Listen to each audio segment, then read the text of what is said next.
समर सिंह संजय सिंह ने मेरी लड़की को मार डाला। मुझे इंसाफ चाहिए। जी नमस्कार दोस्तों, भोजपुरी अभिनेत्री आकांक्षा दुबे की मौत के बाद से उनकी मां का रो रो कर बुरा हाल है।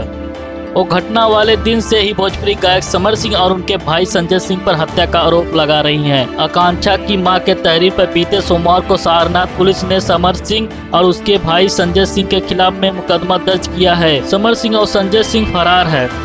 बुधवार आकांक्षा की मां मधु दुबे ने वीडियो जारी किया। इसमें उन्होंने मुख्यमंत्री योगी आदित्यनाथ आकांक्षा की मौत मामले में सीबीआई जांच की मांग की है। वही आपको बता दें कि यूपी के मुख्यमंत्री योगी आदित्यनाथ जी ने कहा कि आकांक्षा दुबे के दोषियों को कड़ी से कड़ी सजा होगी। दोस्तों, आप लोगों का क्या कहना है? आकांक्षा दुबे की कातिलों के साथ क्या होना चाहिए? कमेंट में जरूर बताएं। आगे भी ऐसी जानकारी पाने के लिए हमारे वीडियो को लाइक और चैनल को सब्सक्राइब जरूर कर दें।